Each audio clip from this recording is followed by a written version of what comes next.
T'as entendu parler de la contamination au cadmium? Ça fait le tour d'internet en ce moment. La semaine dernière, les médecins de l'URPS ont révélé une explosion de la contamination des jeunes enfants à un métal toxique, le cadmium.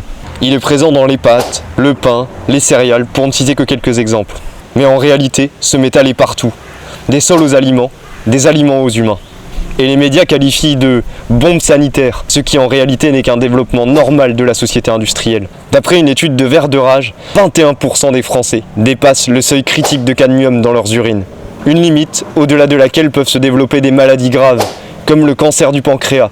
L'origine de cette pollution? L'agriculture industrielle et son poison phytosanitaire. Car, dans l'opacité la plus totale, ces produits, comme l'engrais phosphaté, contiennent une grande quantité de cadmium. De quoi intoxiquer les paysans et la nature dont nous dépendons. Alors que d'autres manières de produire notre nourriture existent depuis des siècles, polyculture, agroécologie, les grandes firmes et l'État continuent de nous imposer, sans aucun débat démocratique, un modèle mortel et mortifère pour nos enfants et notre environnement. Et ça n'est pas la première fois que nous sommes confrontés à une telle mécanique.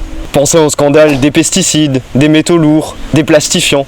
Nous ne devons pas nous laisser faire. Les conséquences du système industriel se font sentir jusque dans nos chairs. Il faut démanteler d'urgence ce système avant qu'il ne détruise toute forme de vie. Pour stopper l'intoxication généralisée, il y a urgence à organiser une résistance anti-industrielle sérieuse.